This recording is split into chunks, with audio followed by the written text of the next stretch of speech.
Et la meilleure, c'est Alison Tassin, qui a tenté et réussi une magnifique question complètement liftée. Elle est partie des discothèques et elle a fini avec une question méga frontale en mode « Êtes-vous oui ou non candidat à votre réélection ?» Et ça a marché, voici la réponse. Écoutez bien la réponse du président, chaque mot, chaque silence est intéressant. Monsieur le Président, bonjour. Alison Tassin pour TF1 et LCI. Vous avez annoncé la fermeture des discothèques. Vous avez interdit de danser dans les bars et dans les restaurants. Est-ce que ces mesures seront pour vous suffisantes, notamment pour sauver les fêtes, pour Noël? Et puis par ailleurs, je me fais le porte-voix de plusieurs de mes confrères. Serez-vous candidat à la prochaine élection présidentielle? Merci. Pour la première fois dans notre histoire, nous aurons eu une question alliant la candidature à la présidence de la République et les discothèques. Ce qui peut-être d'ailleurs est une invitation à la fête et la source de promesses. Je veux le prendre comme ça. D'abord, je le prends comme un signe d'affection, un désir caché, presque un appel. Plus sérieusement, quand les vents mauvais reviennent et se lèvent, il est légitime qu'il y ait des choix démocratiques et que toutes les voix s'expriment. Mais le rôle de nos institutions est de tenir le pays là où il doit être. Ne rien concéder, ni au racisme, ni à l'antisémitisme, ni à la remise en cause de nos valeurs, ni à la manipulation de notre histoire. Et ça, c'est à nos institutions de le faire. Et quels que soient les choix démocratiques qui seront faits au printemps prochain, et ils doivent se faire dans le calme, le plus grand pluralisme, la plus grande liberté de discussion, d'échange et de controverse, car la controverse, c'est l'esprit français. Mais la haine, c'est la haine de la France. Et donc, le rôle du président de la République, c'est d'éviter cela. Et donc, pour ce faire, je pense qu'il est bon de veiller, en tout cas, à ce que ce cadre soit respecté. Et Emmanuel Macron dit ça au lendemain de son déplacement à Vichy. On voit bien qu'il se positionne comme un rempart. Il ne le cite pas, mais concrètement, il pense avec Zemmour. Donc cette réponse à la question d'Alison Tassin est vraiment très intéressante. La France va présider le Conseil de l'Union européenne du 1er janvier au 31 juin. Il y a une petite question qu'on s'est posée à la fin. Vous savez, avant de partir, le président est parti. On lui a demandé, hors caméra, vous voyez cette image-là, en haut à gauche de votre écran, on s'est demandé si ce E n'était pas aussi un M. D'où venait le logo? Alors le président dit que ça n'avait rien à voir, mais ça nous a beaucoup intrigués. Est-ce que le président a voulu mettre son nom sur le côté? Voilà, c'était la petite question qu'on s'est posée avec tous les journalistes avant de quitter l'Élysée. Merci beaucoup, Paul. Emmanuel Macron, EM, En Marche, enfin tout ça, on connaît l'histoire. Ouais. Alors, est-ce que c'est un atout ou un handicap, cette présidence européenne, quand on va être candidat, soyons? Moi, il me semble que les présidents, quand ils sont en fonction, considèrent, parce qu'ils sont dans le dur des dossiers et qu'ils sont sérieux, que c'est un atout. Et que donc, ils vont montrer qu'ils sont compétents et qu'ils traitent les sujets. Je pense que sur le plan électoral et sur le plan de l'attraction de l'opinion, c'est pas du tout un atout. C'est-à-dire que se retrouver sur la photo entre Ursula von der Leyen et Charles Michel, c'est pas ça qui va faire chavirer les foules, alors qu'on est dans une campagne qui est extrêmement rythmée et fondée quasiment sur le modèle d'une série. Donc je ne crois pas que ça puisse aider, surtout dans une configuration face à Valérie Pécresse. L'idée de Macron de départ, c'était de restaurer par la présidence européenne la dialectique qu'il avait installée à la place du clivage droite-gauche, les populistes et les contre les progressistes. Et donc, il était le chef des progressistes à l'échelle européenne face à les rétractations nationales qu'incarnaient les populistes. À partir du moment où il a l'Europe en partage avec Valérie Pécresse, c'est plus du tout la même histoire. Et je trouve tout à fait bizarre, on va peut-être en parler, cette fin de conférence de presse où il se place en rempart face à Éric Zemmour, comme si Éric Zemmour était au second tour et son rival pour l'élection présidentielle, alors que ce n'est pas du tout ce que donnent les enquêtes d'opinion pour le moment. Il n'a pas vu les sondages de la dernière semaine. Arlette Chabot. C'est-à-dire que quand je regarde son agenda, il a fixé des rendez-vous pendant cette présidence de l'Union européenne. En février, il y a un sommet Union européenne-Afrique, très important, dit-il, parce qu'effectivement, il faut aider au développement. Ça rentre dans le cadre de la lutte, évidemment, contre l'immigration. Au mois de mars, 10 et 11 mars, une grande conférence sur les investissements, l'économie. En gros, pour faire simple, on va dire, est-ce qu'on revient à la règle du 3% ou pas? Ou est-ce qu'on continue gentiment à aller plus loin parce qu'il faut relancer l'économie et faire des investissements, notamment dans le numérique. Après, je vais jusqu'au mois de mai et au mois de juin, il y a d'autres conférences. Il n'y a que le mois d'avril qui est sanctuarisé. Devinez ce qui se passe au mois d'avril. Mais pour le président, si je donne l'agenda, ça veut dire que, attention, c'est la campagne. Est-ce que les Français se demanderont, mais quelles sont les occupations du président? Que fait-il? Est-ce qu'il s'occupe de nous ou est-ce qu'il ne s'occupe pas de nous parce qu'il est dans les sphères européennes? Donc, ça le contraint franchement à mettre tout de suite sur la table, et il va le faire évidemment, le sujet sur l'immigration, et à obtenir, pas trop tard, c'est-à-dire ce n'est pas des engagements dans 4 mois, 5 mois, dans 1 an. Il faut notamment sur ce sujet, Schengen, l'immigration, qu'il y ait quand même le sentiment chez les Français qu'il fait avancer le dossier en Europe.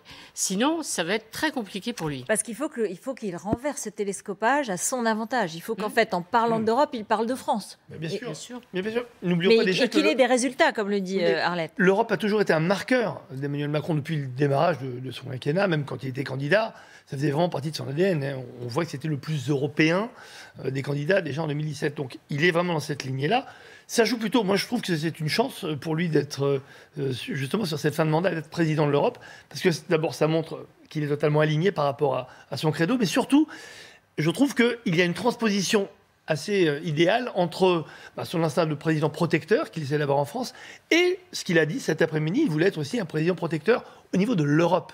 Donc cette protection, ce besoin de protection qu'il incarne depuis de nombreuses années, on l'a vu avec le Covid et on le voit aujourd'hui, il le transpose de la France à l'Europe. La protection, la souveraineté, et pour moi, protection contre quoi? On parlait de l'extrême droite tout à l'heure, on parlait d'Éric Zemmour en filigrane, même s'il ne le nomme pas, mais en fait c'est contre toutes les idées d'extrême droite qui sont aujourd'hui, il est vrai, représentées par Éric Zemmour plus que Marine Le Pen qui, pour moi, est nulle part, parce qu'elle n'a pas de positionnement encore aujourd'hui. Je parle en France. Mais il l'extrapole à l'Europe. Et c'est contre quoi d'ailleurs? On voit le racisme, l'antisémitisme, et il a dit le mot, c'est très important, le révisionnisme, ce qui essaie de manipuler l'histoire. C'est ce mot-là, moi, que je retiens. On voit que la lutte contre le racisme et l'antisémitisme depuis des années en France et en Europe, c'est très compliqué, mais là, on a donné un nouveau thème, le révisionnisme. On est en train de revoir l'histoire, et en France, et en Europe. Donc pour moi, c'est totalement raccord et très cohérent. Juste un mot sur l'Europe, c'est que notamment en Pologne, il y a une volonté révisionniste sur l'histoire pour faire pendant à ce qu'on peut vivre ici en France dans certains cas et sur certaines situations. La Pologne a aussi sa vision d'un certain nombre de choses, notamment pendant la Seconde Guerre mondiale, qui sont très contestées, très discutées. C'était très utile de la part d'Arlette Chabot, de rappeler effectivement les rendez-vous qu'il y a jusqu'au mois d'avril. Mais il n'y a que ces rendez-vous. Il y a le 19 janvier un question-réponse du président avec tous les députés européens, ce qui est une première, les sommets, et sinon, je peux vous dire, tout son agenda, le reste, ce sont les ministres, et lui, il va faire que campagne. Parce qu'évidemment, il a en tête, vous vous occupez des Européens, des institutions et de ce qu'on ne comprend rien, pendant que les autres s'occupent insécurité, immigration, logement, ils sont sans arrêt en déplacement, Marseille, Lille, Lyon. Bon, il va faire la même chose. Donc il va laisser son gouvernement au quotidien, et quand il y aura des réunions, elles seront ministérielles, et lui, il va essayer de montrer que par les 2-3 moments où il est en Europe, les solutions sont européennes.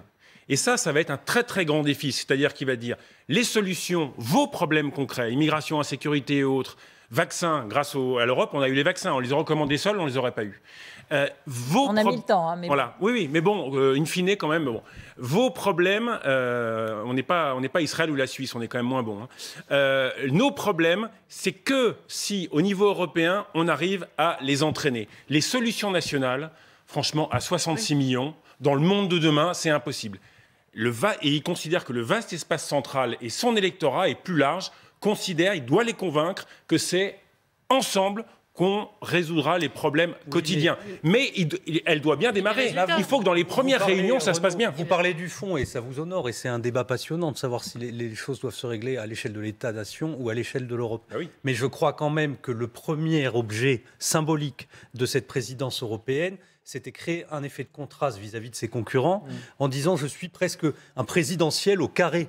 Puisque je suis 2 fois président, alors que vous êtes à la tête de formations qui sont ou fragiles, qui n'ont jamais gouverné, et qui donc emmèneraient le pays dans une aventure dangereuse. À partir du moment où cette concurrence... Il faut quand même voir qu'Emmanuel Macron, depuis 2017, n'a eu qu'à affronter des adversaires qui étaient des adversaires, soit Jean-Luc Mélenchon, soit la queue de comète des Gilets jaunes, soit Marine Le Pen. C'est le Covid et les Gilets jaunes. Et Marine Le Pen, non mais sur le plan politique. Donc à chaque fois, il n'y a pas eu de proposition politique qualifiée de raisonnable ou de gouvernement face à lui. Et c'est la première fois qu'il en a une. Et là, moi j'ai trouvé qu'il y avait quelque chose de presque cynique dans ce qu'il a fait, c'est qu'on a l'impression qu'il veut l'enjamber. C'est-à-dire qu'il préférerait avoir ceux qu'il dénonce. Oui, mais on arrive quand même à des choses assez graves dans ce qu'il dit. On a l'impression qu'il préférait avoir ceux qu'il dénonce plutôt que le débat que vous appelez de vos voeux à l'allemande. Parce qu'il est européen, il y a la Pologne, il y a Orban. Oui, et quand il parle des vents mauvais, non, je suis désolé. Là, c'est le vrai choix de fond. Et on n'est peut-être pas d'accord, Vincent. Mais il y a actuellement, et pour les années à venir, un choix en Europe, soit la démocratie libérale, soit la démocratie illibérale. Oui, eh bien, c'est vrai. C'est ça. Et c'est le vrai débat de demain. C'est le vrai débat. Et en fait, c'est vrai que ça recoupe les clivages français de ce point de vue-là très clairement. La preuve, c'est que la première visite que fait Éric Zemmour, c'est à Budapest, et que Marine Le Pen y retourne quelque temps après. Emmanuel Macron, il y va lundi. Mais pas exactement dans le même état d'esprit. C'est pas pour admirer et saluer Orban, c'est plutôt pour négocier avec lui et discuter avec lui. Mais effectivement, Orban a été sorti du Parti populaire, du PPE, du Parti conservateur, et avec les Polonais, etc., il constitue une forme d'opposition interne à l'intérieur de l'Europe. Et donc lui, il va travailler là-dessus. Et notre quotidien, mais ça, effectivement, il doit l'expliquer mieux. Notre quotidien de Français dans les 20 ou 30 années à venir, c'est ça. C'est de savoir si l'Europe va se déconstruire ou si elle va rester. Oui, mais vous parlez franchement, COVID, c'est ça. Renaud. Moi, je me souviens de conversations avec des hauts fonctionnaires européens qui racontaient quand même les batailles sur les aéroports pour les masques entre pays européens. Où là, c'était terminé, la belle idée européenne. Chacun était dans son précaré. C'est un combat de tous les jours. Écoutez tout de suite les réactions. Jean-Luc Mélenchon et Valérie Pécresse qui ont réagi à cette conférence de presse. Ce qu'il a fait, c'est un discours totalement plat, routinier, reprenant, pour ceux qui suivent un peu l'actualité européenne, ce qui est à la fois mon cas et celui de Manon Aubry à la tête du groupe de la gauche européenne, qui connaissent un peu les leitmotifs et le rolling agenda, parce que ça s'appelle comme ça, c'est un agenda roulant qui passe de l'un à l'autre. C'est rien de neuf sous le soleil, c'est ce qui s'est déjà dit 50 fois, et rien de plus. Et je trouve que l'Europe vaut mieux que ça, parce qu'on avait... on avait la possibilité d'intervenir très fort. J'allais dire tant mieux, heureusement qu'il y a une opposition dans ce pays, il va peut-être enfin le faire. Ça fait 5 ans qu'Emmanuel Macron est à la tête de l'État, ça fait 5 ans qu'il pouvait changer l'Europe et il ne l'a pas fait. Donc vivement que ça change.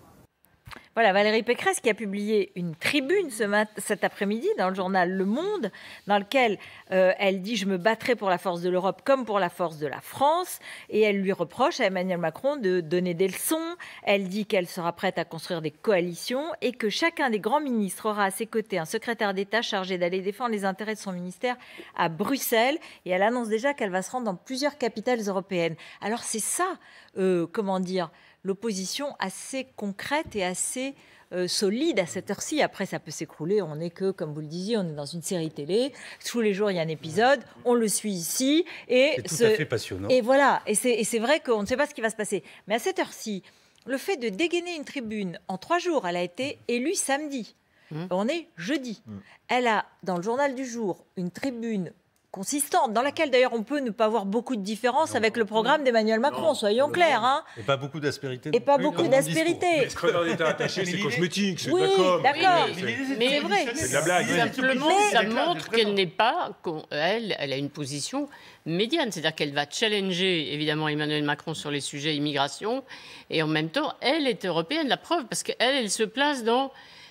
si je suis élue, là, effectivement, les 2 derniers mois de la présidence française... C'est moi.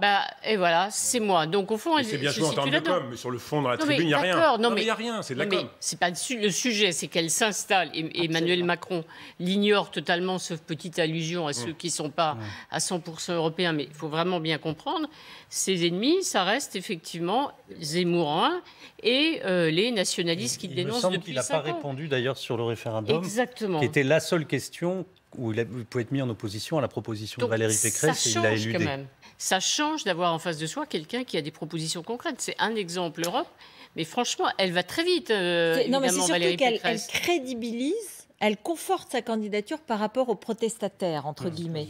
Elle le crédibilise en disant, en fait, j'enfile le costume de président et je suis à la réunion à Bruxelles dans les 24 heures. Hein, tactiquement, c'est très bien joué. C'est plus intelligent que d'être uniquement dans le... Bon, on voit Mélenchon qui fait du Mélenchon. De toute façon, tout ce qui est fait, qui ne vient pas de lui, de toute façon, est quoi qu'il arrive négatif. Là, c'est plus une prise d'aïkido. Ce que fait Valérie Pécresse, c'est elle prend la force de son adversaire, qui sera... elle l'espère, Emmanuel Macron, et elle essaye de l'emmener un peu plus loin, de faire sien ce combat. Ce qui est plutôt intéressant. Donc l'idée, bien entendu, avec une tribune, c'est pas un programme pour l'Europe, une tribune, c'est juste se positionner et éviter de laisser du terrain à l'adversaire. Donc c'est tactiquement bien joué. Mais si on veut avoir un débat sérieux, et je crois que les Français sont des gens sérieux, lorsqu'il va y avoir un débat, il faut que Valérie Pécresse, et elle en est capable, et bien sûr la droite en est capable, explique concrètement comment ils seront meilleurs pour convaincre l'Allemagne, la Belgique et tous nos partenaires, l'Espagne, le Portugal, qu'Emmanuel Macron. Parce que franchement, il y a une partie des électorats de centre-droit et même des électorats de droite, on l'entend, il fait le job. Il l'aime moyennement, mais il fait le job. Et bien Valérie Pécresse, elle doit montrer qu'elle ferait un meilleur job, mais concrètement. Le problème, c'est que pas en faisant les tribunes dans la presse. Elle ferait le job. C'est le problème de Macron, c'est ça. Oui. C'est qu'avant, il se disait, bon, il y a des choses qui nous déplaisent, mais il fait le job et les autres sont vraiment pas au niveau. Et que là, les autres sont vraiment pas au niveau. Cette phrase a disparu puisque Valérie Pécresse, tout le monde pense qu'elle a la compétence. Alors, il faut voir sur les semaines qui viennent. On est d'accord, et en tout cas dans les sondages. En tout cas dans son image, dans ses traits d'image. Voilà, et dans les sondages, on le voit puisque elle a fait une percée fulgurante et elle est au deuxième tour dans plusieurs sondages. Donc c'est vrai. Mais enfin, il faut confirmer, il faut conforter. Un petit mot sur les journalistes qui étaient présents, Paul. Il y avait des journalistes européens. Ils ont parlé. Il y avait Sophie Peder de Economist qui a posé des questions sur Boris Johnson. Mais on n'a pas eu le sentiment que c'était une conférence de presse qui s'adressait aux journalistes européens. Est-ce que vous partagez le sentiment que finalement c'était quand même une conférence de presse pour les Français, quoi? Je suis totalement d'accord avec vous. Il y a eu notamment une question de Jean Quatremer de Libération qui était bruxelloise, qui était vraiment là-dessus. Mais je pense que le président Macron a longuement fait un exposé pour parler aux Français de son plan pour l'Europe, pour l'Union européenne et puis au passage pour sa réélection, parce qu'il a vraiment un plan dans les 6 prochains mois. Et je pense qu'effectivement c'était vraiment beaucoup plus pour expliquer son Europe aux Français que le contraire. C'est-à-dire que pour parler de la France aux Européens. Oui, je le pense. Alors, Yannick Jadot, de son côté, réagit aussi. Et il dit beaucoup d'annonces, mais rien de concret. Et par exemple, sur les pesticides, on n'avance pas. Et sur les sujets qui lui tiennent à cœur. Hier, il a fait une conférence de presse aussi pour demander que le plan de relance européen soit beaucoup plus large que celui qui est déjà voté, qui est déjà... un événement en soi. Non, mais un événement, parce qu'on n'a jamais eu un plan de relance collectif comme ça, avec une mutualisation de la dette acceptée par les Allemands. Ils aimeraient qu'on ait plus. Écoutez Emmanuel Macron et Bruno Le Maire, ils aimeraient qu'on ait plus. Mais encore une fois, quelque part, ils essayent, mais que les concurrents d'Emmanuel Macron disent concrètement comment ils feraient mieux. Bien sûr. Comment, face aux dirigeants européens, et puis plus globalement, face à Poutine, face aux dirigeants chinois, c'est ça le concret. Comment ils feraient mieux? Il ferait des bras de fer. Alors, il y a Xavier Bertrand, qui il n'a pas été candidat, mais sur Boris Johnson, il était beaucoup plus fort. Il disait il faut dénoncer les accords, mettre la frontière de l'autre côté. Ça, c'était concret. Pour l'instant, Valérie Pécresse et d'autres, moi, je les attends sur le concret. Et ça sera passionnant de voir comment concrètement ils sont meilleurs qu'Emmanuel Macron. C'est la première fois peut-être depuis très longtemps que l'Europe, qui en général, on dit, n'intéresse pas les Français, surtout pour une présidentielle, risque de les intéresser, justement parce qu'on montre que la protection d'une nation correspond aussi à la protection de l'ensemble de l'Europe. Et donc, pour le drame des migrants dans la Manche. Exactement. L'extension justement de la sécurité, la protection par rapport à l'immigration remet l'accent sur l'Europe, qui va devenir un argument qui peut intéresser les Français. Et c'est une première pour la présidentielle. Vous avez raison, mais à chaque campagne présidentielle, on commence en disant que sans doute l'Europe sera au centre. Et très souvent, elle est quand même évacuée au profit d'autres sujets. C'est la présidence cette fois-ci. C'est le grand défi d'Emmanuel Macron. Ça serait fabuleux. Merci beaucoup d'avoir commenté avec nous cette première partie de notre émission, c'est-à-dire la conférence de presse d'Emmanuel Macron. L'autre sujet du jour, c'est